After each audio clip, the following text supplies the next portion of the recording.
તો શરૂ કરીએ આજનો સેશન. લાસ્ટ સેશનમાં જે છે આપણે ડિસ્કસ કરતા હતા જીએસટી અને મતલબ ટેક્સેશન આખી સિસ્ટમ.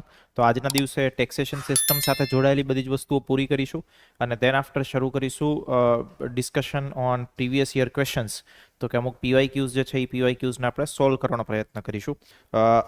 જીએસટી મતલબ ટેક્સેશન વાળું જેવું ચેપ્ટર પૂરું થઈ જશે એના પછી આપણો ઉદ્દેશ્ય રહેશે જે ચેપ્ટર શરૂ કરવાનો છે એ છે ફુગાવો, એટલે કે જે ઇન્ફ્લેશન વાળું ચેપ્ટર છે કે ઇન્ફ્લેશન વાળું ચેપ્ટર ડિસ્કસ કરીશું અને દેન આફ્ટર જે છે એ ફોરેન ટ્રેડ ડિસ્કસ કરીશું. ફોરેન ટ્રેડ તમારું ચેપ્ટર પૂરું થાય કે ફોરેન ટ્રેડ આપણું ડિસ્કશન થાય, it means majority technical concept બધા ઇન ધ સેન્સ કે કોઈ જ વસ્તુ ટેકનિકલી બાકી રહેતી નહીં. પછી એગ્રીકલ્ચર, સેકન્ડરી એક્ટિવિટીઝ મતલબ કે મેન્યુફેક્ચરિંગ, સર્વિસીસ, આ તે એમાં જસ્ટ ઇન્ફોર્મેશન્સ છે. ઇન્ફોર્મેશન્સ મતલબ કે જે સામાન્ય ફેક્ચ્યુઅલ ડેટા હોય એ ફેક્ચ્યુઅલ ડેટા છે. ફોરેન ટ્રેડ જ્યાં ડિસ્કસ કરીશું definitely it is little bit tricky, એટલા માટે કારણ કે એમાં થોડો કોન્સેપ્ટ એવો આવશે કે જેમાં તમારે કરન્સીનું એપ્રિસિએશન, કરન્સીનું ડેપ્રિસિએશન, આ બધી વસ્તુઓ જે છે એ સમજવી પડશે. Okay, but not a big issue, કોઈ એટલો બધો પ્રોબ્લેમ આવશે.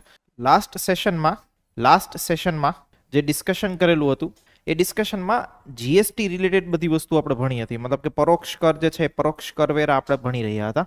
આ પરોક્ષ કરવેરામાં જીએસટીના જે અલગ અલગ સ્લેબ છે, જીએસટીનો જે કોન્સ્ટિટ્યુશનલ અમેન્ડમેન્ટ કર્યો એ કોન્સ્ટિટ્યુશનલ અમેન્ડમેન્ટને કારણે જે સુધારા થયા, જે આર્ટિકલ્સ એડ થઈ બધી જ વસ્તુઓ ડિસ્કશન આપણે કરી હતી. હવે આજના દિવસમાં મારે જીએસટી સાથે જોડાયેલી અમુક વસ્તુઓ તમારી સાથે ડિસ્કસ કરવી છે, રાઈટ? કે જેમાં જે જીએસટીનો કાયદો છે, કાયદા અંતર્ગત જે બધી વસ્તુઓ લખેલી છે એને આપણે વન બાય વન સ્ટડી કરીશું.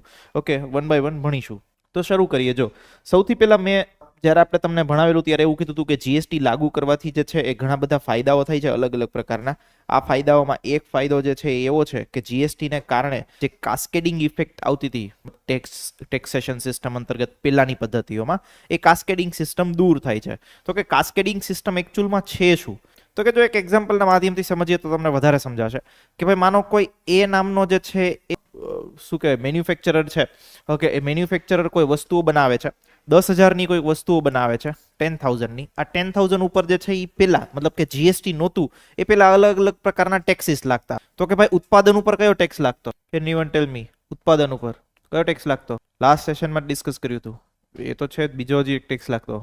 કયો ટેક્સ લાગતો? મેન્યુફેક્ચરિંગ ઉપર એક્સાઇઝ ડ્યુટી. ઇટ સિમ્પલ વસ્તુ છે યાર. તો મેન્યુફેક્ચરિંગ ઉપર લાગતી છે એક્સાઇઝ ડ્યુટી. માન લઈએ 10% એક્સાઇઝ ડ્યુટી હોય.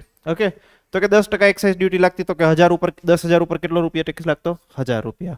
માની લઈએ આપણે અત્યારે જસ્ટ કેલ્ક્યુલેશન માટે, ટેકનિકલી કેલ્ક્યુલેશન એવું નહીં હોતું કે આની ઉપર જે છે એ વેટ બી લગાવવામાં આવતો 10%. ઓકે, તો અગેન 1,000 રૂપિયા જે છે 10% બીજો ટેક્સ લાગતો. તો કુલ ટેક્સ કેટલો થતો? મતલબ કુલ રકમ કેટલી થતી? 12,000 રૂપિયા. આ 12,000 રૂપિયા જે છે મતલબ એક્સાઇઝ અને વેટ જે છે એ મેન્યુફેક્ચરર હોલસેલર પાસેથી લેશે. તો માનો બી નામનો વ્યક્તિ હોલસેલર છે, એને પ્રાઇસ કેટલામાં પરચેસ કર્યું? 12,000 ઉપર.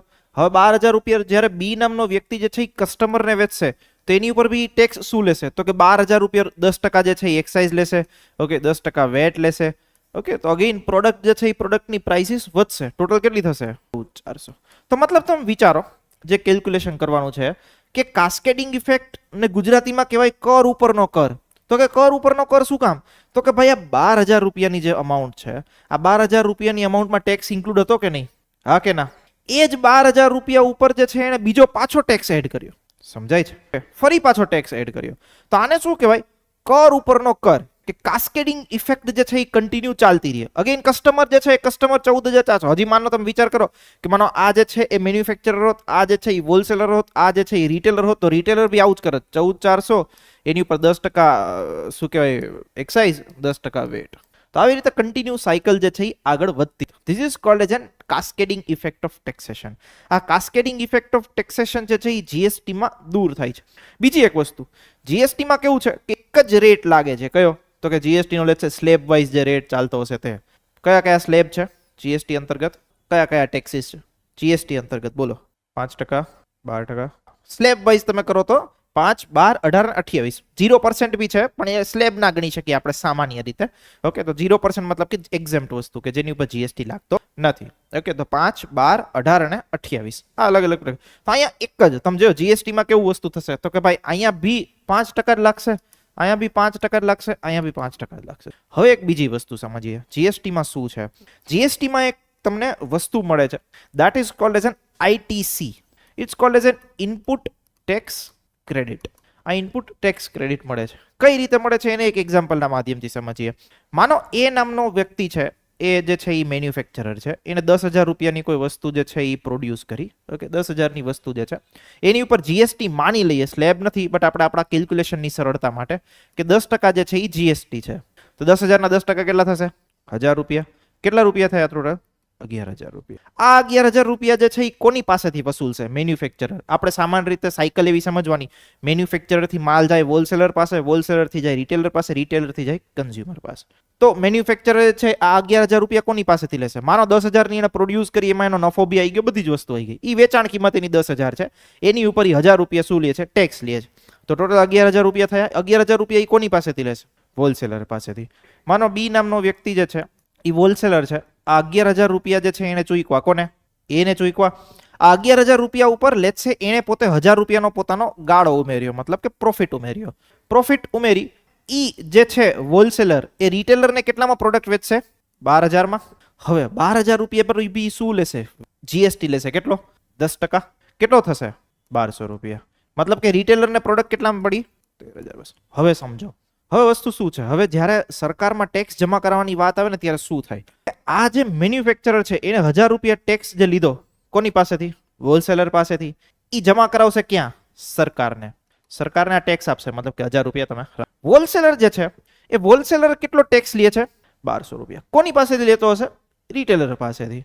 રિટેલર પાસેથી જ્યારે 1,200 રૂપિયા ટેક્સ લેશે ત્યારે સરકારને જ્યારે જમા કરાવવાના આવશે ત્યારે એ શું કરશે? તો કે 1,200 રૂપિયામાંથી જે રિટેલર પાસેથી ટેક્સ લે છે એમાંથી પોતે કેટલો ટેક્સ ભરેલો છે? કોને ભરેલો છે? મેન્યુફેક્ચરરને. રાઈટ. કેટલો? 1,000 રૂપિયા. એ 1,000 રૂપિયા ટેક્સ જે છે એ માઇનસ કરશે અને સરકારને કેટલો આપશે? ખાલી 200 રૂપિયા. Now this is called as a credit. Okay, tax already એને ભરેલો છે. ઓકે, એટલે એની ક્રેડિટ મળી જાય. રાઈટ, કે મેં તમને આપેલો તો ઓલરેડી અગાઉ, તો એ હું માઇનસ કરી દઉં અને હવે મારે કેટલો વધતો ટેક્સ કેટલો ભરવાનો? તો કે 200 રૂપિયા. હવે તમે વિચાર કરો કે આ 200 રૂપિયા જે છે, જે મૂલ્યનો વધારો થયો ને, કયો મૂલ્યનો વધારો? આ જે ગાળો એને એડ કર્યો ને, આ મૂલ્યનો જે વધારો થયો ને એના કારણે વધતો ટેક્સ છે. એટલે ખાલી જે વધતો ટેક્સ હોય, જે વેલ્યુ એડિશનને કારણે ટેક્સ વધે છે, એ જ ટેક્સ એને ગવર્મેન્ટને આપવાનો થાય. બાકી જે અગાઉ એને પોતે ટેક્સ ભરેલો છે એ શું કરી નાખવાનો? માઇનસ કરી નાખવાનો. ક્લિયર થાય છે? હજી અગેન આની તમે આગળની પ્રોસેસ સમજો તો કે આગળની પ્રોસેસમાં એ 1,200 રૂપિયા ટેક્સ કોની પાસેથી લેશે? રિટેલર પાસેથી લેશે. હવે લેશે રિટેલરને તમે અહીંયા એડ કરો. ઓકે, રિટેલરે ટોટલ કેટલા રૂપિયા ચૂકવાય છે? 13,200. રાઈટ, 12,000 રૂપિયા હતા પ્લસ 1,200 રૂપિયા ટેક્સ, 13,200 એને ચૂકવાય છે. રિટેલર જે છે એ પોતે લેશે 800 રૂપિયા પોતાનું પ્રોફિટ એડ કરે છે. માનો પોતાનો પ્રોફિટ કરીને જ લોકો વેચે, કઈ વસ્તુ મફતમાં કોઈ નહીં વેચવાનું. તો કે 800 રૂપિયામાં એ વસ્તુ હજી પ્રોફિટ એડ કરી અને ટોટલ વસ્તુ કેટલામાં વેચશે? 14,000માં. 14,000માં બી એનો ટેક્સ મતલબ 14,000 ઉપર કેટલો ટેક્સ ચાર્જ કરશે? લે છે 10%. તો કે કેટલો થયો? 1,400. આ 1,400માં બી શું થશે? તો કે 1,400 એને ટેક્સ ભર્યો, એમાંથી એને પોતે અગાઉ કેટલો ભર્યો હતો? 1,200 રૂપિયા. તો એ 1,200 રૂપિયા માઇનસ થાય અને એને કેટલો ટેક્સ ભરવાનો? 200 રૂપિયા. Now this is called as an input tax credit. સમજાઈ જાય છે? દરેક તબક્કે આગળના તબક્કામાં તમે જે ટેક્સ ભર્યો એ માઇનસ કરીને બાકીનો ટેક્સ તમારે સરકારને દેવાનો. પેલાની સિસ્ટમમાં આવી કોઈ જ વસ્તુ નહોતી કે કાસ્કેડિંગ ઇફેક્ટ ચાલતી અને જે જેટલો ટેક્સ ભરે એટલો ટેક્સ એને સરકારને જમા કરાવવો પડતો. તો અલ્ટિમેટલી શું થતી? કસ્ટમર ઉપર બી થોડું બર્ડન વધતું, કસ્ટમરને બી પ્રાઇસીસ વધતી, કે ટેક્સ ઉપર ટેક્સ બી લાગતો, ઇનપુટ ટેક્સ ક્રેડિટની કોઈ વ્યવસ્થા નથી, કર ચોરી બી થતી. શું કામ? કારણ કે લોકો ટેક્સ ભરે ને એ બિલના થ્રુ લેવાની જ વસ્તુ ન કરે. આમાં તો કેવું કરવું પડે ખબર છે? આગળ તમારે જો ક્રેડિટ જોતી હોય ને તો આગળ વાળા ટેક્સ ભરેલો હોવો જોઈએ. મતલબ બી વાળાને જે છે એ ક્રેડિટ જોતી હોય તો એ વાળાએ ટેક્સ સરકારમાં જમા કરાવેલો હોવો જોઈએ તો જ મળે. સી વાળાને ક્રેડિટ જોતી હોય તો બી વાળાએ ટેક્સ ભરેલો હોય તો જ મળે. મતલબ કે આખી પ્રોસેસ જે છે એ ગોઠવેલી છે. તો અને તો જ તમને ટેક્સ ક્રેડિટ મળે, તો જ તમને ઇનપુટ ટેક્સ મળે. તો આ ઇનપુટ ટેક્સ મતલબ કાસ્કેડિંગ ઇફેક્ટ દૂર કરવી, લોકોને જે છે એ પ્રાઇસીસમાં રાહત મળવી, આખો જે છે કર ચોરી અટકાવી, આ બધી જ વસ્તુઓ થઈ શકી કેને કારણે? જીએસટીને કારણે. તો વન નેશન વન ટેક્સ બી વસ્તુનો લાગે અને બીજી વસ્તુ એ તમને શું મળે? ક્રેડિટ બી મળે. ક્લિયર થાય છે? હજી જીએસટીના બહુ જ બધા આસ્પેક્ટ છે, પણ આપણા માટે જે મિનિમલિસ્ટિક સમજણ શક્તિ ક્રિએટ કરવા માટે જરૂરી હોય, ઓકે, જે જનરલ સ્ટડીઝના પર્સપેક્ટિવથી, એટલું આપણા માટે આ મદદરૂપ છે. ખાલી આટલું તમે જાણો ને કે વન નેશન વન ટેક્સ છે, મતલબ આગળ તમને ડેફિનેશન કોઈની નહીં પૂછવાના, ક્યાંય જ વસ્તુ નહીં પૂછવાની. આ તો આપણે આપણી અન્ડરસ્ટેન્ડિંગ માટે સમજેલું કે ભાઈ કાસ્કેડિંગ ઇફેક્ટ કેમ દૂર કરે, વન નેશન વન ટેક્સ શું કામ છે, ઇનપુટ ટેક્સ ક્રેડિટ શું છે, આ બધી વસ્તુ આપણી સમજણ શક્તિ માટે. રાઈટ, બાકી તમને પૂછવાનું ક્યાંય છે. તો જીએસટીનો પેલો આ એક ફાયદો. બીજો એક વસ્તુ શું છે તો થ્રેશહોલ્ડ સીમા નક્કી કરેલી. થ્રેશહોલ્ડ સીમા મતલબ કે શું કહેવાય, એક લિમિટ નક્કી કરેલી છે કે જો એટલા લાખનું તમે ટર્નઓવર ધરાવતા હોય તો જ તમારે જે છે એ જીએસટી અંતર્ગત રજીસ્ટ્રેશન કરાવવાનું, અધરવાઇઝ તમને રજીસ્ટ્રેશનથી મુક્તિ. તો કે શું છે, જો તો કે કોઈ જીએસટી સીમાની અંદર સામેલ થાય એને જીએસટી થ્રેશહોલ્ડ સીમા કે. તો કે ભાઈ લોકો માટે કેટલી નક્કી કરેલી છે તો કે 40 લાખ રૂપિયા નક્કી કરેલી છે. તમારું ટર્નઓવર જે છે એ જો 40 લાખ રૂપિયાનું હોય ઓકે તો તમારા માટે જીએસટી ફરજિયાત છે. 40 લાખની નીચેનું તમારું ટર્નઓવર તો ચાલે, તમે જો શું કહેવાય રજીસ્ટ્રેશન ના કરો તો તમને મુક્તિ આપવામાં આવે. ઓકે, તો કે ભાઈ અમુક જે નોર્થ ઈસ્ટના રાજ્યો છે, પૂર્વોત્તર રાજ્યો, હિમાચલ હોય, ઉત્તરાખંડ હોય, આ બધા લોકો માટે થ્રેશહોલ્ડ સીમા કેટલી છે? 20 લાખ રૂપિયાની છે. ઓકે, મતલબ ત્યાંનું જે આર્થિક પ્રવૃત્તિ હોય, આર્થિક પ્રવૃત્તિઓને ધ્યાનમાં લઈ લીધું છે. બાકી ગુજરાતમાં 40 લાખ તો કોઈ વ્યક્તિ માટે રમત વાત છે ટર્નઓવર કરવું. મતલબ આ તો ભાઈ ધંધાર્થીઓ પડ્યા છે. 40 લાખ એના માટે નોર્મલ છે. મતલબ કે જો એનાથી ઓછી આવક હોય તો તમારે જીએસટીમાં રજીસ્ટ્રેશન કરાવવાની જરૂરિયાત નથી. પણ જો તમારું ટર્નઓવર 50 લાખ છે તો તમારા માટે ફરજિયાત છે જીએસટી નંબર લેવો, મતલબ કે જીએસટી રજીસ્ટ્રેશન નંબર લેવો, અધરવાઇઝ તમને મુક્તિ મળે. તો આ બી એક જીએસટી નો પાર્ટ છે. થ્રેશહોલ્ડ સીમા, જીએસટી નંબર તો કે કેટલા અંકનો જીએસટી નંબર હોય કે 15 અંકનો જીએસટી નંબર હશે. 15th digit. આ વસ્તુ યાદ રાખજો, તમને ક્યાંક કદાચ એક્ઝામ્પલમાં પૂછાય, મતલબ પૂછાઈ જાય એક્ઝામમાં તો તમને ખબર હોવી જોઈએ. 15 અંકનો જીએસટી નંબર હોય એ શેના દ્વારા આપવામાં આવે તો કે એક આખું આપણે નેટવર્ક બનાવેલું છે. કોને વોઇસ નહીં? વોઇસ ક્લિયર છે online students? Everyone am I audible? હવે આવે જ છે યાર, કેમ આવું કરો છો? કોઈકને નેટવર્ક ઇશ્યુ હશે એટલા માટે નહીં આવતો હોય. તો જીએસટી નંબર જે છે એ કોના દ્વારા આપવામાં આવે તો કે ભાઈ એક આખું પોર્ટલ બનાવેલું છે. એ પોર્ટલનું નામ છે GST network. In short it is called as an GST network. Okay, આના અંતર્ગત તમારે આખું રજીસ્ટ્રેશન કરવું પડે. આખું જીએસટી નું હેન્ડલિંગ જે છે એ જીએસટીએન પોર્ટલ થી થાય. ઓકે, તો આ જીએસટી પોર્ટલ ઉપર જે છે એ તમને આ નંબર મળી જાય તમે રજીસ્ટ્રેશન કરાવો એટલે, રાઈટ. કોઈ બી જગ્યાએ તમે જોતા હશો કે બિલ ઉપર બી આખો એક જીએસટી યુનિક નંબર લખેલો હોય, રાઈટ. તો એ રજીસ્ટ્રેશન નંબર છે એનો. તો આવો જીએસટી નંબર હોય છે. કેના દ્વારા આપવામાં આવે? જીએસટી દ્વારા આપવામાં આવે. જીએસટી ના આગળ આપણે જોઈશું એટલે આપણને ખબર પડશે. પછી એક વસ્તુ છે, જો જીએસટી કમ્પોઝિશન યોજના. આ કમ્પોઝિશન નો મતલબ શું છે એ તમે સમજો, રાઈટ. જીએસટી કમ્પોઝિશન યોજના. આ કમ્પોઝિશન શું છે તો કે ઘણા અમુક નાના વેપારીઓ હોય, રાઈટ. હવે નાના વેપારીઓ હોય ને એના માટે પોસિબલ નહીં. જીએસટીમાં એવું હોય છે કે દર 3 મહિને તમારે રિટર્ન ભરવાનું હોય. ઓકે, મતલબ કે ક્વાર્ટરલી તમારે રિટર્ન ભરવું પડે, વર્ષમાં 4 વખત તમારે રિટર્ન ભરવા પડે, right. That is the process. એ આખી ટેકનિકલ પ્રોસેસ છે, એમાં આપણે ના જઈએ તોય ચાલે. બટ થિંગ ઇઝ ધેટ જીએસટીમાં તમારે આવી રીતે દર 3 મહિને જે છે એ રિટર્ન ભરવાના થાય. હવે પોસિબલ નથી. નાના કોઈ વેપારી હોય, એટલે છે ભાઈ નાની કોઈ ઇલેક્ટ્રિકની દુકાન લઈને બેઠો હોય તો એના માટે પોસિબલ નહીં કે આટલા કાગળિયા મેન્ટેન કરવા, ઓકે, સીએ રાખો, આ તે બધી વસ્તુ કરું. તો એના માટે સરકાર જે છે એક સ્કીમ લાવી છે. સ્કીમ શું લાવી છે તો કે cold as an GST composition યોજના. કમ્પોઝિશન યોજનામાં શું છે તો કે ભાઈ વર્ષમાં તમારે ખાલી એક જ વખત રિટર્ન ભરવાનું, 3 વખત રિટર્ન ભરવાનું જરૂરી નથી. અને બીજી વસ્તુ, બાકી સામાન્ય રીતે વ્યક્તિએ કેવું કરવું પડે? ઇનપુટ ટેક્સ ક્રેડિટની ગણતરી કરવી પડે. આટલો ટેક્સ મેં જમા કરાવ્યો, આટલો ટેક્સ મેં ભર્યો, એમાંથી માઇનસ કરો, બાકીનો ટેક્સ ભરવું, આ બધી વસ્તુની પ્રોસેસ કરવી પડે. આ લોકોને એવી કાંઈ જ પ્રોસેસ કરવાની જરૂર નથી. આ લોકોને શું કરવાનું તો કે લેટ્સ સે તમારું ટર્નઓવર થઈ ગયું લેટ્સ સે 10 લાખ રૂપિયા માની લો. જો તમે જીએસટી કમ્પોઝિશન યોજના અડોપ્ટ કરો છો તો તમારું ટર્નઓવર થયું 10 લાખ રૂપિયા. તમને સિમ્પલ સરકાર એવું કહી દે કે આની ઉપર ફ્લેટ 0.5% જે છે એ ટેક્સ ભરી દો, ખતમ મેટર.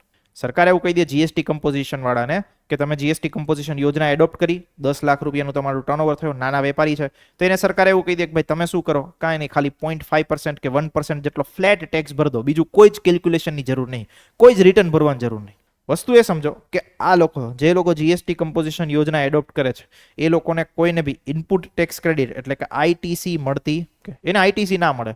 બીજી વસ્તુ કે એને જે બિલ આપવાનું હોય, રાઈટ, તો એને ટેક્સ ઇનવોઇસની બદલે શું આપવાનું હોય? બિલ ઓફ સપ્લાય આપવાનું હોય. ટેક્સ ઇનવોઇસ એટલા માટે ના આપી શકે કારણ કે એમાં આખી જીએસટીની ગણતરી થાય. સીજીએસટી આટલો, એસજીએસટી આટલો, ઓકે, 9% આવું. પણ એમને તો એવું કાંઈ કેલ્ક્યુલેટ કરવાની જરૂર જ નથી. એમને શું કરવાનું? વર્ષના અંતે એમને ટોટલ ટર્નઓવર થયું છે 10 લાખ. સરકાર એને કે તમે જીએસટી કમ્પોઝિશન યોજના એડોપ્ટ કરી છે, ઓકે, તમે એક કામ કરો, આની ઉપર 1% ટેક્સ ભર દો, મેટર પૂરી. ઓકે, 1% જીએસટી ભર દો. એના જેવું સિમ્પલ કેલ્ક્યુલેશન થઈ. તો એમને કોઈ પણ પ્રકારનું ટેક્સ ઇનવોઇસ નહીં આપવાનું હતું, એમને બિલ ઓફ સપ્લાય આપવાનું હોય છે. ઇનપુટ ટેક્સ ક્રેડિટ મળતી નથી. કરની ચૂકવણી શેની ઉપર થવાની? ટર્નઓવર ઉપર. તો આ જે એક યોજના છે સરકાર લાવી હતી નાના વેપારીઓ માટે, એટલા માટે ખાસ કરીને ભાઈ એમને કાગળિયા બધા મેન્ટેન ના કરવો પડે, આખું કમ્પ્લાયન્સ ના કરવું પડે, બર્ડન ના આવે, એટલા માટે સરકારે એવો રસ્તો અપનાવ્યો ભાઈ તમારે ટેક્સ તો ભરવાનો, ઓકે, કર ચોરી નહીં કરવાની, પણ તમારે એવું સિમ્પલ કરવાનું, તમારું જે ટર્નઓવર થાય એની ઉપર તમે ફ્લેટ 0.5%, 1% જે બી સરકાર નક્કી કરે એ પ્રકારનો ટેક્સ ભરી દો. ટેક્સ ઇનપુટ ક્રેડિટ કાંઈ નહીં મળે. તમે બિલ મતલબ ટેક્સ ઇનવોઇસ નહીં આપી શકો, તમારે બિલ ઓફ સપ્લાય આપવાનું જેની પાસે તમે જેને માલ વેચો. ક્લિયર થાય છે? તો આ છે એક જીએસટી કમ્પોઝિશન યોજના. ક્યાંક કદાચ તમને પૂછાઈ શકે, પોસિબિલિટી નહીં પૂછાવાની, બટ આ તો પૂછાઈ શકે તો આપણને યાદ હોવી જોઈએ. પછી જે જીએસટી નેટવર્ક મેં જે તમને કીધું રાઈટ, કે જેના માધ્યમથી આખું જે છે એ મેનેજમેન્ટ થાય છે આખા જીએસટી પોર્ટલનું. ઓકે, અને જીએસટીમાં કોઈ વેપારી હોય એને પોતાનો ટેક્સ ભરવો હોય, રજિસ્ટ્રેશન કરવું હોય, ઇનપુટ ટેક્સ ક્રેડિટ લેવી હોય, કોઈ પણ પ્રકારની વસ્તુ કરવી હોય તો એના માટે એક ને એક પોર્ટલ છે. કયું? GSTN, GST network. તમારે ફોર્મ ભરવો હોય તો તમારા માટે કેવું ઓજસ એક પોર્ટલ છે. ઓકે, ત્યાં જ તમે ફોર્મ ભરી શકો, ત્યાં જ રજીસ્ટ્રેશન કરી શકો, ત્યાંથી જ ઓટીપી આવે, ત્યાંથી જ કોલ લેટર ડાઉનલોડ થાય, બધી વસ્તુ થાય. એવું જ એક પોર્ટલ જે છે એ જીએસટી અને ધંધાર્થીઓ માટે છે. એ શું છે? જીએસટી નેટવર્ક છે. કેવું પોર્ટલ છે? તો કે જો બિન સરકારી, બિન નફાકીય અને સ્પેશિયલ પર્પઝ વ્હીકલ. ઓકે, બિન સરકારી એટલા માટે કારણ કે આમાં સરકારનો હિસ્સો જે છે એ 50% કરતા વધારે નથી, એટલા માટે એ બિન સરકારી. બિન નફાકીય, પોર્ટલનો ઉદ્દેશ્ય સેવા પ્રોવાઈડ કરવાનો છે, એક આખું માધ્યમ પ્રોવાઈડ કરવાનો છે, નહીં કે પ્રોફિટ કરવાનો. ત્રીજી વસ્તુ special purpose vehicle. Special purpose vehicle શું કામ? જીએસટી માટે જ બનાવેલું છે, રાઈટ. તો એના ઉપર આખી પ્રોસેસ બધી થશે એ જીએસટી ની જ થશે. તો બિન સરકારી, બિન નફાકીય અને સ્પેશિયલ પર્પઝ વ્હીકલ છે. કઈ રીતે હિસ્સો છે? તો કે જો ભાઈ કેન્દ્ર સરકારનો ટોટલ 24.5% શેર છે, રાજ્ય સરકારોનો 24.5% શેર છે, અને બાકી જે છે એ 51% કોનો છે? ખાનગી નાણાકીય સંસ્થાઓનો. કોઈ બી અલગ અલગ ઇન્સ્ટિટ્યુશન્સ આવી જાય, બેન્કિંગ બી આવી જાય, કોઈ બીજી XYZ ફાઇનાન્શિયલ કંપનીઝ બી આવી જાય, તો એમનો 51% શેર છે. એટલા માટે આને શું કહેવામાં આવે છે? બિન સરકારી. ક્લિયર થાય છે? શું કરશે? તો કે જીએસટી નું આખું ઇન્ફોર્મેશન ટેકનોલોજી નેટવર્ક પ્રોવાઈડ કરે છે. જો જીએસટીમાં જે છે એ કોઈ જ પ્રકારની મેજોરિટી વસ્તુ ફિઝિકલી કરવા જવાની જરૂર પડતી નથી. આખું જે નેટવર્ક છે આખું નેટવર્ક ઇન્ફોર્મેશન ટેકનોલોજી ઉપર આધારિત છે. આઈટી આખું નેટવર્ક છે. તો આઈટીનો કોઈ પિલર હોય, મતલબ કે જીએસટી તમારે ભરવો છે, રજીસ્ટ્રેશન કરવું છે, બધી જ વસ્તુઓ કરવી છે, તો એ શેના માધ્યમથી તમે કરી શકો? ઓનલી એન્ડ ઓનલી જીએસટીએનના માધ્યમથી. ઓકે, જીએસટી નેટવર્કના માધ્યમથી, રાઈટ. ઇન્ફોસિસે બનાવેલો છે આપણું જે કંપની છે, પ્રાઇવેટ કંપની, એમના દ્વારા આખો પ્રોજેક્ટ. મતલબ મોસ્ટ ઓફ ધી જે બેન્કિંગ છે, બેન્કિંગમાં મતલબ જેટલી બી બેંકમાં તમે જશો ત્યાં સોફ્ટવેર એક યુઝ કરતા હોય છે. સોફ્ટવેરનું નામ છે ફિનેકલ. ઓકે, આ ફિનેકલ બી બનાવેલો છે ઇન્ફોસિસ. ક્લિયર થાય છે? તો this is called as an GSTN network. પછી એક વસ્તુ આવે છે ઈ વે બિલ. જો આપણે જોતા શું બહુ બધા ટ્રાન્સપોર્ટેશન ગુડ્સ થતા હોય છે. ટ્રાન્સપોર્ટેશન મતલબ કે ટ્રકના માધ્યમથી કે બધી વસ્તુના માધ્યમથી તમે જોતા હશો કે બધી જ વસ્તુઓની હેરફેર થતી હોય છે, માલ કે સામાનની હેરફેર થતી હોય છે. તો માલ કે સામાનની હેરફેર જ્યારે એક રાજ્યથી બીજા રાજ્ય થાય, ઓર એલ્સ તમારે 200 કિલોમીટર સુધી જે છે એ માલ સામાનની હેરફેર કરવી હોય તો એના માટે તમારે એક બિલ જનરેટ કરવું પડે ઓનલાઈન. એ બિલને કહેવામાં આવે ઈ વે બિલ. ઓકે, આનો મેઇન પર્પસ શું છે? તો કે ભાઈ ઇલીગલ જે ટ્રેડિંગ થતું હોય છે, ઇલીગલ માલ સામાનની જે હેરફેર થતી હોય છે, વિધાઉટ હિસાબ, વિધાઉટ કોઈ જ પ્રકારની નોંધણી કર્યા વગર, એ બધી વસ્તુઓને આપણે રોકી શકીએ. ઓકે, એના માટે જે છે એ તમારે શું કરવું પડે? તો કે ઓનલાઈન રજીસ્ટ્રેશન કરાવી અને જે છે એ ઈ વે બિલ જે છે એ જનરેટ કરવું પડે. ઈ વે બિલ તમે જનરેટ કરો, ઓકે, એટલે તમારી એક વસ્તુ થઈ જાય કે ભાઈ આ જે તમે માલ સામાનની હેરફેર કરો છો, ઓકે, એ બધી જ વસ્તુઓ જે છે એ શેના માટે છે? તો કે લીગલ છે. ઓકે, ઇન્ટ્રાસ્ટેટ કરવું હોય, ઇન્ટરસ્ટેટ કરવું હોય, આ બધી વસ્તુઓ માટે તમારે શું જોઈશે? ઈ વે બિલ જોઈશે. જો બધી જ વસ્તુઓ લખેલી છે કે બિલ જનરેટ થયા બાદ 24 કલાક માટે અને 200 કિલોમીટરના માધ્યમથી એટલી વસ્તુનું તમે હેરફેર કરી શકો. ઓકે, એનાથી વધારે નહીં. ઇન્ટરસ્ટેટ ઈ વે બિલ છે શેના માટે હશે? તો કે ભાઈ એક રાજ્યથી બીજા રાજ્ય માટે, મતલબ ગુજરાતથી તમારે મહારાષ્ટ્રમાં કોઈ માલ લઈ જવો હોય તો એના માટે શું કરવું પડે? તમારે ઇન્ટરસ્ટેટ ઈ વે બિલ કઢાવવું પડે. ઇન્ટ્રાસ્ટેટ મતલબ કે રાજ્યની અંદર, પંચમહાલથી ગોધરા આ રીતે તમારે માલ પહોંચાડવો હોય તો એના માટે તમારે શું કરવું? મતલબ કે ગુડ્સ, મતલબ જે ટ્રકના માધ્યમથી કેના માધ્યમથી બધું વસ્તુ ટ્રાન્સપોર્ટ થશે એ લોકોએ શું કરાવવું પડશે? ઈ વે બિલ. કોઈ જગ્યાએ વચ્ચે રોકવામાં આવે, કોઈ ચેકપોસ્ટ આવે, રોકવામાં આવે, ભાઈ આ માલ સામાન તમે લઈ જાઓ છો, કઈ રીતે? તો એ સામે સીધું ઈ વે બિલ દેખાડી દે, જો ભાઈ આ આટલી ક્વોન્ટિટીનો માલ છે, આ એનું ઈ વે બિલ છે, બધી જ વસ્તુઓ લીગલ થઈ રહી છે. એના માટે જે છે એને ઈ વે બિલ જનરેટ કરવું પડે. આ વસ્તુ યાદ રાખજો. કેટલાથી વધારે મૂલ્યના માલ સામાન હોય તો 50,000થી વધારાના મૂલ્યનું. ઓકે, એટલે આ વસ્તુ બી તમારા ધ્યાનમાં હોવી જોઈએ. એકવાર સ્ટેટમેન્ટ વાઇઝ ક્વેશ્ચન પૂછાઈ શકે. શેના માટે? તો કે ભાઈ લેટ્સ સે 50,000થી ઓછી કિંમત માટે ઈ વે બિલ જનરેટ કરવામાં આવે. બીજી વસ્તુ એ કે 24 કલાક અને 200 કિલોમીટરની જે હેરફેર છે એના માટે ઈ વે બિલ જનરેટ કરવામાં આવે. તો આ બધી ટર્મિનોલોજીસ તમને ખબર હોવી જોઈએ કે 50,000થી મૂલ્ય વધારે હોય, બીજી વસ્તુ 200 કિલોમીટરની અંદર અને 24 કલાક માટે. ઓકે, આની જે માલ સામાનની હેરફેર હોય એના માટે તમારે શું કરવું પડે? ઈ વે બિલ જનરેટ કરાવવું. ક્લિયર છે? સમજાણી વસ્તુ. So this is one of the terminology of GST. પછી જીએસટી ની અંદર આવે છે આ એસએસસી અને એચએસએન કોડ. આ એસએસસી નો ક્વેશ્ચન જે છે એ એકવાર પૂછાઈ ગયો હતો એટલે આપણે જસ્ટ આમાં લીધું છે. એકવાર ક્વેશ્ચન પૂછાયેલો છે. એસએસસી નો જે છે એ ફૂલ ફોર્મ શું થાય? Cold as service accounting code. અને એચએસએન નો મતલબ શું થાય? તો કે હાર્મોનાઇઝ સિસ્ટમ ઓફ નોમેનક્લેચર. હવે આ વસ્તુ શું છે ને તમે સમજો. તો કે જો એસએસસી કોડ જે છે એ એસએસસી કોડના માધ્યમથી તમે બધી જ વસ્તુઓ જે છે એને બાયફર્ગેટ કરો. વસ્તુઓ બાયફર્ગેટ કરો ને તો એની ઉપર તમને ખબર પડી જાય કેટલો જીએસટી લાગે છે. જેમ કે ભાઈ 10,000 પ્રોડક્ટ છે. હવે 10,000 પ્રોડક્ટમાં સ્લેબ તો અલગ અલગ છે. 0%, 5%, 12%, 18%, 28%. સ્લેબ અલગ અલગ છે. હવે તમને નહીં ખબર કે ભાઈ તમે કોઈ એજ્યુકેશન સર્વિસીસ લીધી એની ઉપર જીએસટી કેટલો રેટ છે. તમે કોઈ લેટ્સ સે એક્સ નામની વસ્તુ લીધી માર્કેટમાંથી તો એની ઉપર લેટ્સ સે તમે ટ્યુબલાઇટ લીધી તો ટ્યુબલાઇટ ઉપર કેટલો જીએસટી છે તમને તો ખબર નહીં. તો એને બાયફર્ગેટ કરવું હોય કે ભાઈ આની ઉપર કેટલો ટેક્સ હશે તો એને શું આપી દેવામાં આવે? એક કોડ આપી દેવામાં આવે. એ પ્રોડક્ટ કોડના માધ્યમથી તમને ખબર પડી જાય કે ભાઈ આ વસ્તુ ઉપર જે છે એ કેટલો ટેક્સ લાગશે. તો product code is means what? એસએસી, service accounting code. Clear થાય છે? હવે આ સર્વિસ મતલબ એકવાર ક્વેશ્ચન પૂછાયેલો તો ભાઈ એસએસસી કોડનું ફૂલ ફોર્મ. હવે ત્યારે બધા વ્યક્તિ તકલીફમાં આવે કે આનો મતલબ શું થાય. હવે તમારે એટલી ખબર હોય મતલબ એવું પૂછ્યું હતું કે એસએસસી કોડ જીએસટી અંતર્ગત જે છે એનું ફૂલ ફોર્મ શું. હવે તમને લિંક બેસાડતા આવડવી જોઈએ કે ભાઈ આ વસ્તુ છે જીએસટી સાથે જોડાયેલી છે તો કંઈક ને કંઈક અકાઉન્ટ સાથે જોડાયેલી હશે. જીએસટી નો મતલબ થાય છે ગુડ્સ એન્ડ સર્વિસ ટેક્સ, મતલબ ક્યાંક સર્વિસ બી આવે છે, અકાઉન્ટ બી આવે છે, તો પાછળ કોડ તો સિમ્પલ જ હોય. Right, this is called as service accounting code. મેં આવી રીતે સોલ્વ કર્યો હતો એટલા માટે જ્યારે એક્ઝામમાં પૂછાયેલો હતો. એસટીએમાં કેમાં જ પૂછાયેલો હતો તો એ રીતે તમને ખબર હોવી જોઈએ. બીજી વસ્તુ જો એક વસ્તુ છે એચએસએન કોડ. એચએસએન કોડ શું છે? તો કે ગ્લોબલ લેવલ ઉપર સ્ટાન્ડર્ડ ડેવલપ થયું છે. એ ગ્લોબલ લેવલ ઉપર જે સ્ટાન્ડર્ડ ડેવલપ થયું છે એને આધારે જે છે એ વસ્તુઓને જે છે એ નંબર આપવામાં આવે. અગેન એનું નંબરિંગ કરવામાં આવે, અગેન એનું ક્લાસિફિકેશન કરવામાં આવે કે કયા પ્રકારના સ્ટાન્ડર્ડ જે છે એ તમારે ગ્લોબલી વસ્તુ માટે મેન્ટેન કરવાના થાય. So that is called as N SSC HSN code. હવે જો એસએસસી કોડ જે છે એ દરેક પ્રકારની સેવા માટે નિર્ધારિત હોય. જેમ કે રેસ્ટોરન્ટ સેવા હોય તો 996331 આવો એક કોડ આપી દીધો. કેટલા આંકડાનો જે છે? 6 આંકડાનો. ક્યાં 10 આંકડા? 10 આંકડા ક્યાંથી આવ્યા? જીએસટી એ 10 આંકડાનો નહીં બેન, એ 15 આંકડાનો. તો રેસ્ટોરન્ટ સેવા તો એના માટેનો કોડ આપી દીધો 996331. પછી બિઝનેસ કન્સલ્ટિંગ સેવા તો એના માટેનો કોડ આપી દીધો 998311. આનાથી તમને એક વસ્તુ ખબર પડશે કે ભાઈ એક પર્ટિક્યુલર વસ્તુ માટે ક્લાસિફાઈડ કરી દીધી અને બીજી વસ્તુ કે એ મુજબનો ટેક્સ રેટ તમને ખબર પડી જાય. સમજ્યા? તો એ સરળતા માટે જે છે આવા પ્રકારના કોડ ડેવલપ કર્યા છે. તો વધારે કોઈ પૂછાતું નહીં, બટ આનું ફૂલ ફોર્મ જે છે એ યાદ રાખજો ને કેટલા આંકડાનો છે એ યાદ રાખજો. પછી એક આવે છે GST appellate tribunal.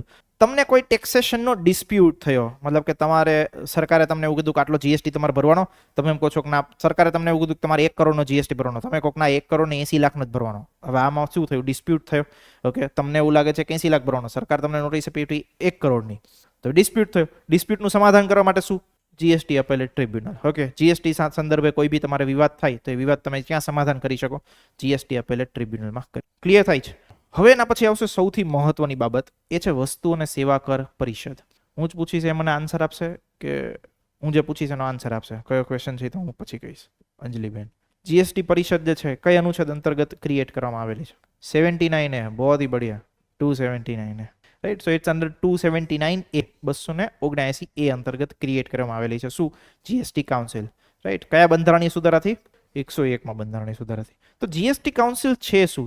GST council એકચ્યુઅલમાં એવી વસ્તુ છે જે આખું જીએસટી જે તમારું છે, જીએસટી અંતર્ગત કેટલા સ્લેબ હોવા જોઈએ, એટલે આપણે નક્કી કર્યું 0, 5, 12, 18, 28. 5 વસ્તુઓ જે છે જીએસટી અંતર્ગત નહીં આવે. Petrol, diesel, aviation, turbine fuel, natural gas, આ બધી વસ્તુઓ. ઓકે, તો કે આ બધી વસ્તુઓ છે જીએસટી અંતર્ગત નહીં આવે. જીએસટીના આટલા ટેક્સ લાગશે. ઓકે, જીએસટીના આટલા સ્લેબ હશે. આ બધી વસ્તુઓ નક્કી કોણ કરે? તો કે નક્કી કરવા માટે આપણે આ એક ઓર્ગેનાઇઝેશન બનાવ્યું છે called as an GST council. GST કાઉન્સિલમાં કોણ કોણ હશે એ વસ્તુ તમે સમજો. આ એનું આખું મેકેનિઝમ છે. આપણે ઓલરેડી બંધારણમાં તો ભણી જ ચૂક્યા છીએ. ઓકે, ફરી એકવાર આપણે અહીંયા રિપીટ કરીએ છીએ. ચેરપર્સન મતલબ કે અધ્યક્ષ કોણ હશે જીએસટી કાઉન્સિલના? તો કે કેન્દ્રીય નાણામંત્રી, central finance minister. Other members from the centre મતલબ કે કેન્દ્ર તરફથી બીજા કોણ મેમ્બર હશે? તો કે minister of state of finance મતલબ કે કેન્દ્રીય કેબિનેટ મંત્રી હોય ને નીચેના જે નાણામંત્રી હોય તે. વાઇસ ચેરપર્સન કોણ હશે? તો કે one of the state finance minister. કોઈ એક જેટલા બી રાજ્યો જે છે એ રાજ્યોમાંથી વ્યક્તિ જે નાણામંત્રી હોય એ રાજ્યનો. ઓકે, એ જે છે આનો શું હશે? Vice chairman, vice chairperson. અને મેમ્બર્સ કોણ હશે? તો કે ભાઈ જેટલા બી રાજ્યોના નાણામંત્રી છે, રાજ્યોના નાણામંત્રી. મતલબ કે એક કોન્ટેક્સ્ટમાં તમે એવું કન્સિડરેશનમાં લઈ શકો કે જીએસટી કાઉન્સિલ જે છે એ કેન્દ્ર અને રાજ્ય, ઓકે, આ બંનેનું સંયુક્ત મંચ છે, કમ્બાઇન્ડ પ્લેટફોર્મ છે કે જ્યાં કેન્દ્રીય નાણામંત્રી બી છે અધ્યક્ષ અને રાજ્યોના જેટલા બી નાણામંત્રીઓ જે છે એ બધા શું છે એના સભ્યો છે. ક્લિયર થાય છે? તો આ છે જીએસટી કાઉન્સિલનું કમ્પોઝિશન. જીએસટી કાઉન્સિલના સચિવ કોણ? તો કે ભાઈ ભારત સરકારના મહેસૂલ વિભાગના સચિવ. મહેસૂલ વિભાગ શેની અંતર્ગત આવે? તો કે ભાઈ નાણાં વિભાગની અંતર્ગત આવે.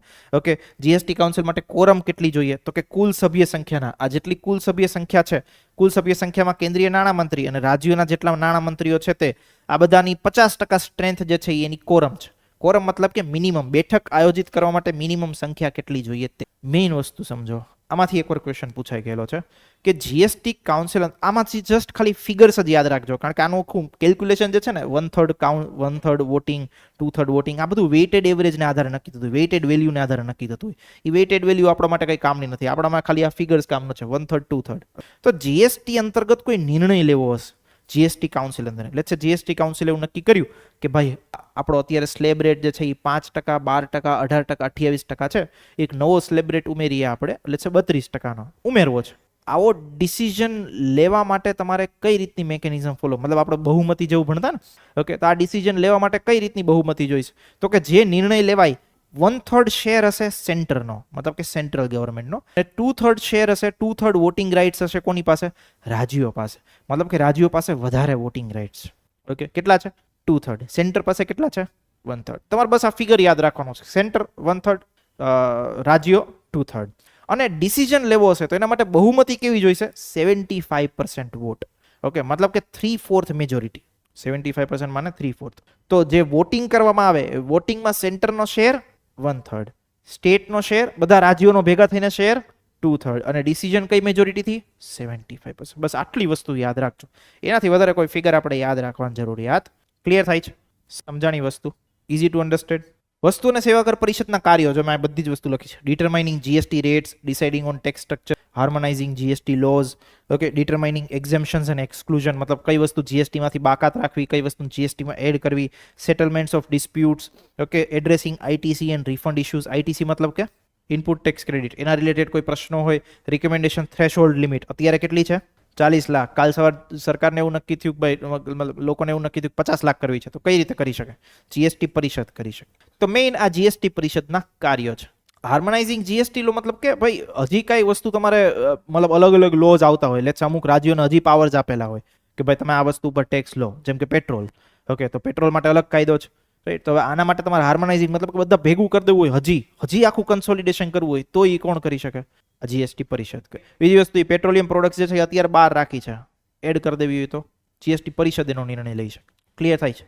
હવે એક કોન્સેપ્ટ છે, આ કોન્સેપ્ટ આપણે આગળ ડિસ્કસ કરવાનો હતો, બટ અત્યારે ડિસ્કસ કરી લઈએ. Called is DTAA, double taxation avoidance agreement. Double taxation avoidance agreement એકચ્યુઅલમાં છે શું, એને તમે સમજવાનો પ્રયત્ન કરો.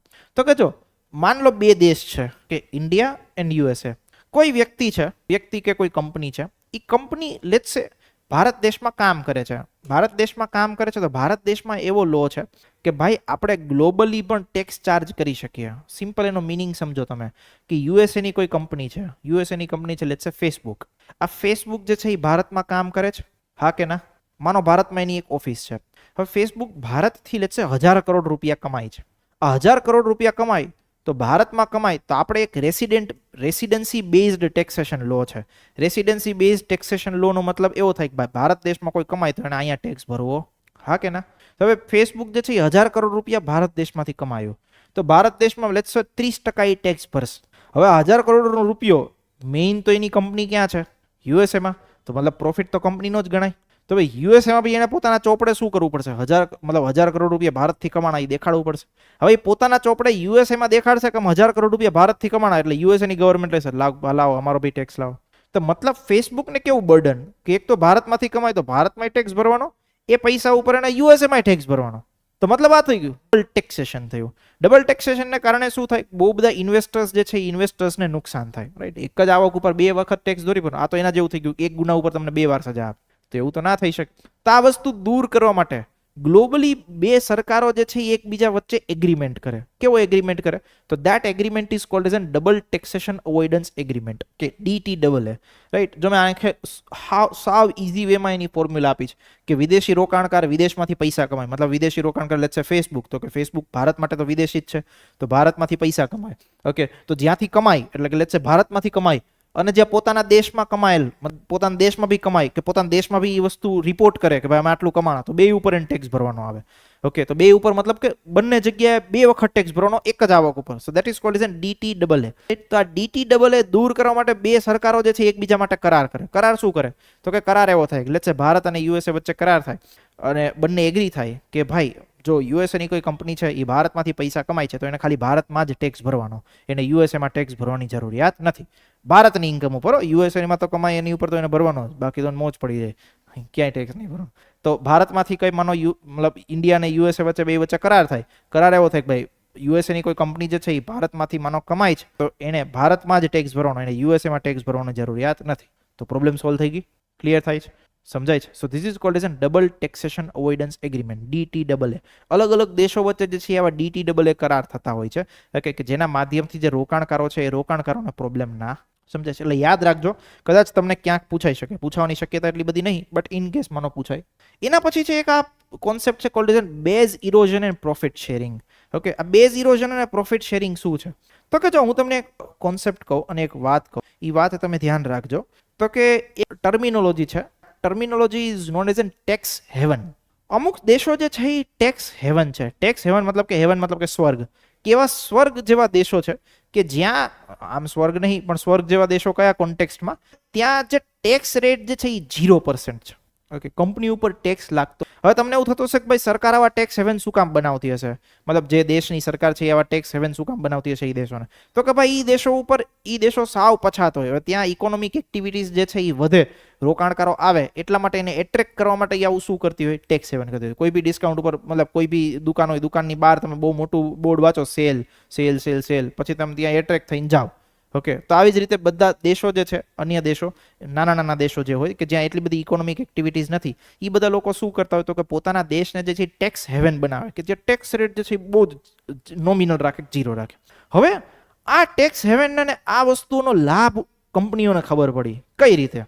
તો કે જો સિમ્પલ એવી વસ્તુ તમે સમજો, તમારી આવક ઉપર ટેક્સ લાગે. તમારી લેટ્સ સે આવક 10 લાખ રૂપિયાની થઈ હોય, આ આવકમાંથી હું મારો 5 લાખ રૂપિયાનો ખર્ચો બાદ કરું તો મારી આવક કેટલી ગણાય ચોખ્ખી? જોરથી બોલો, 5 લાખ. તો મતલબ 10 લાખમાંથી હું મારો 5 લાખનો ખર્ચો બાદ કરું, ઓકે, અને મારી આવક કેટલી થાય? 5 લાખ. તો મારે 5 લાખ ઉપર ટેક્સ ભરવાનો થાય, હા કે ના? આ મારી કરપાત્ર આવક થઈ, ઓકે, નેટ ઇન્કમ. ઓકે, હંમેશા એવું જ હોય, આવકમાંથી ખર્ચો બાદ કરો, જે ખર્ચો બાદ મળતો હોય ખર્ચો બાદ કરો અને બાદ કરીને જે રકમ વધતી હોય એની ઉપર ટેક્સ ભરવાનો થાય. તો કંપનીઓ એક રસ્તો વિચાર્યો. કંપનીઓ રસ્તો શું વિચાર્યો સમજજો. એ શું કરે ખબર છે? પોતાની જ એક કંપની જે છે એ ટેક્સ હેવનમાં ઊભી કરે. જેમ કે આ મેં એક એક્ઝામ્પલ આપ્યું છે, એક્ઝામ્પલના માધ્યમથી તમને સમજાશે અને આ રિયલમાં આવું છે. એમેઝોન મેઇન કંપની જે છે એ યુએસએમાં છે. એણે પોતાની એક પેટા કંપની લક્ઝમબર્ગમાં બનાવી. લક્ઝમબર્ગ યુરોપનો દેશ છે, નાનકડો દેશ છે, કે ત્યાં પોતાની એક પેટા કંપની બનાવી, મતલબ કે નાનકડી કંપની, પોતે જ એક પોતાની સબસિડિયરી ચાલુ કરી. એનું નામ એ કંઈક એમેઝોન સર્વિસ લિમિટેડ કેવી વસ્તુ રાખ્યું. હવે એ શું કરશે ખબર છે? આ એમેઝોન મેઇન કંપની રાઈટ જે યુએસએમાં કામ કરે છે, પોતાનો લોગો, પોતાનું ટ્રેડમાર્ક, પોતાનું નામ, પોતાના પેટન્ટ, આ બધી વસ્તુઓ જે છે આને વેચી દેશે. કઈ જગ્યાએ કંપની કામ કરે છે ને? લક્ઝમબર્ગમાં કામ કરે છે. પછી શું ગેમ રમશે તમે જોજો, આ રિયલમાં થયેલું છે. ઓકે, ટેક્સ બચાવવા માટે એ લોકો આવું કરે. પોતાનો લોગો, પોતાનું ટ્રેડમાર્ક, પોતાનો કોપીરાઇટ, આ બધી વસ્તુ જે છે આ લક્ઝમબર્ગ એટલે કે યુરોપમાં જે કંપની કામ કરે છે એને વેચી દે. તમે કોઈ બી વ્યક્તિનું નામ યુઝ કરો, તમે કોઈ લેટ્સ સે તમે સોંગ કોઈ સાંભળતા હોય, કોઈ એક XYZ નામના ક્રિએટરે સોંગ બનાવ્યું હોય, તમારે જો સોંગ યુઝ કરવું હોય તમારા મૂવીમાં તો એને તમારે રોયલ્ટી આપવી. આ લોકો શું કરે ખબર છે? મેઇન એમેઝોનની કંપની પોતાના ટ્રેડમાર્ક, પોતાના કોપીરાઇટ, આ બધી વસ્તુઓ આને વેચી દે બહુ સસ્તા ભાવમાં. પછી આ કંપની શું કરે ખબર છે? આ કંપની બહુ જ ઊંચા રેટ ઉપર એની પાસેથી રોયલ્ટી ચાર્જ કરે. કોની પાસેથી? આ જે મેઇન કંપની હોય એની પાસેથી. મેઇન કંપની પાસેથી રોયલ્ટી ચાર્જ કરશે. ઓકે, બહુ જ ઊંચા, 10 રૂપિયા રોયલ્ટી એને બદલે 1000 રૂપિયા રોયલ્ટી ચાર્જ કરે. એટલે આ કંપની પોતાના બુક્સ ઓફ અકાઉન્ટમાં એવું દેખાડશે કે અમારો આ વર્ષે જે છે 1000 કરોડનો પ્રોફિટ થયો, પણ એમાંથી અમે 500 કરોડ તો છે ને આ રોયલ્ટી માટે ચૂકવ્યા. ઓકે, રોયલ્ટી, નામ, એ બધી વસ્તુઓ યુઝ કરવા માટે ચૂક્યા. તો 500 કરોડ તો અમે આના માટે ચૂકવ્યા. હવે 1000 કરોડમાંથી મારા 500 કરોડ તો માઇનસ થઈ ગયા, એટલે મારે કર ચૂકવવાનો કેટલી ઉપર આવ્યો? ખાલી 500 કરોડ. એટલે અહીંયા જે યુએસએમાં કંપની કામ કરતી હોય એ શું કરે? 1000 કરોડમાંથી 500 કરોડનો ખર્ચો દેખાડે. કયો ખર્ચો? તો કે મારી જે પેટા કંપની છે એને મેં ટ્રેડમાર્ક, કોપીરાઇટ ને બધી વસ્તુ વેચી છે, મારે તો એને રોયલ્ટી ચૂકવવી પડે. અહીંયા 500 કરોડનો જે પ્રોફિટ થાય એની ઉપર તો ટેક્સ છે જ નહીં. એટલે કંપનીઓ શું કરે? ટેક્સ બચાવવા માટે આવી રીતે ટેક્સ હેવનમાં પોતાની કંપનીઓ ઊભી કરે. ઓકે, અને એના થ્રુ ટ્રાન્ઝેક્શન કરે. મતલબ આનો મતલબ શું થયો? આનો મતલબ એવો થયો, base erosion and profit sharing. તમારો બેઝ અહીંયા 1000 કરોડનો જ હતો, એ બેઝ તમે ઓછો કર્યો. Okay, that is called as N base erosion. 1000 કરોડનો તેમાંથી બેઝ કેટલાનો કરી દીધો? 500 કરોડનો કરી દીધો. 500 કરોડ તમે એવું કીધું કે આવા મારા રોયલ્ટીના ની બધાના ટ્રેડમાર્કના પૈસા ચૂકવવા પડે. અને પ્રોફિટ શેરિંગ કઈ રીતે? આ દેશમાંથી આ દેશમાં. ભાઈ કંપની તો એમેઝોનની જ છે, પૈસા તો એના જ ઘરમાં રહેવાના. સમજાય છે? ક્લિયર થાય છે? So this is called as N base erosion and profit sharing, right? બધી દેશો પણ સજાગ થઈ ગયા. પછી સરકારને ખબર પડી કે અચ્છા કંપનીઓ તો આવું કરે છે. તો એને પછી શું કર્યું તો કે ગ્લોબલ આખો એગ્રીમેન્ટ બનાવ્યો અલગ અલગ કંપનીઓએ, મતલબ સોરી અલગ અલગ દેશની સરકારોએ, કે જેનાથી બેઝ ઇરોઝન અને પ્રોફિટ શેરિંગ ના થઈ શકે. તો જો મેં આ બધી વસ્તુ લખેલી છે કે એમેઝોન યુએસએમાં કામ કરતી કંપની, એમેઝોનની જ પેટા કંપની લક્ઝમબર્ગને શું કરશે તો કે ભાઈ પોતાનો લોગો, ટ્રેડમાર્ક, પેટન્ટ આ બધી વસ્તુઓ વેચી દેશે. પછી આ શું કરશે તો કે મૂળ કંપનીને જે છે, મતલબ કે આ યુએસએમાં કામ કરતી હોય, એને લોગો, ટ્રેડમાર્ક, પેટન્ટ આવી બધી વસ્તુઓ ઉપયોગમાં લેવા માટે પૈસા વસૂલ કરશે. એ કે હવે લાવો પૈસા તમારે. પછી શું કરશે તો કે આ એમેઝોન કંપની આને શું કરશે? પૈસા ચૂકવશે, વધારે ચૂકવશે, ખર્ચા દેખાય, નફો ઓછો દેખાય, નફો ઓછો તો ટેક્સ ઓછો, તો મતલબ યુએસએ નો તો લોસ. ક્લિયર થાય છે? સમજાણું? જે વસ્તુનો ખર્ચો 100 કરોડનો હોવો જોઈએ એને વધારીને કેટલો દેખાડશે? 500 કરોડ. એટલે તમારો શું થાય? ઓકે, તો આવા પ્રકારની પણ કર ચોરી જે છે એ કંપનીઓ કરતી હોય છે. આવા પ્રકારના રસ્તાઓ બી ગોતી લે. ઓકે, હવે રસ્તો કોઈ તો જો એમાં ઇલીગલ કાંઈ નથી, બધી વસ્તુ લીગલી જ કરી છે. એને ક્યાં કાંઈ ખોટી વસ્તુ કરી? ઓકે, એને તો જે નિયમો હતા એ મુજબના નિયમો કર્યા. ક્લિયર થાય છે? તો આ બહુ બધા ટેક્સ હેવન કન્ટ્રીઝ પણ છે. બર્મુડા એક પ્રકારનો ટેક્સ હેવન કન્ટ્રી છે. અને ઘણી વખત તો કંપનીઓ જે છે એ શેલ કંપનીઓ બનાવતી હોય. આ એક શબ્દ બી નોટ ડાઉન કરી રાખજો.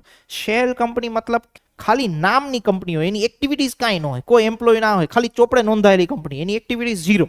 તો આવી રીતે ઘણી વખત પ્રોફિટ ટ્રાન્સફર કરવા માટે મતલબ અલગ અલગ કંપનીઓ પોતાની જ શેલ કંપનીઓ ઊભી કરતી હોય, ફરજી કંપની ઊભી કરતી હોય, રાઈટ? તો શેલ કંપની ક્યાંક ટર્મિનોલોજી તમારે યુઝમાં આવે તો તમને ખબર હોવી જોઈએ.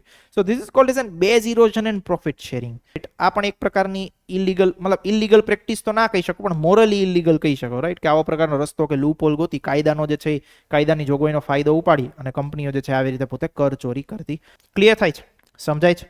હવે બીજી એક વસ્તુ સમજી લો કે ભારતમાં જે છે એ ટેક્સ રિફોર્મ્સ માટે કયા કયા પ્રકારની પહેલો થઈ, કયા પ્રકારના ઇનિશિયેટિવ્સ થયા.